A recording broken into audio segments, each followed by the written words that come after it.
আজ আমি রান্না করব চিকেন কষা। আর চিকেন কষার জন্য আমি 1.5 কেজি মাংস নিয়েছি। মাংসটা ভালো করে ধুয়ে নুন, হলুদ আর লেবুর রস মাখিয়ে রেখে দেবো। আর মাংসের সরঞ্জামগুলো রেডি করে নেব।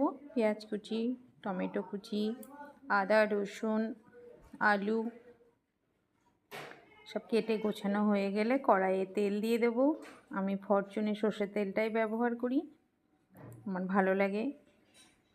তেল দিয়ে দিলাম। এবার তেল গরম হলে আলুগুলো ভালো করে ভেজে তুলে নেব নুন হলুদ দিয়ে। ওই তেলে দিয়ে দেব মাংসগুলোও ভালো করে ভেজে তুলে নেব। আর মাংস ভাজার তেলে দিয়ে দেব শুকনো লঙ্কা, জিরে আর এলাচ।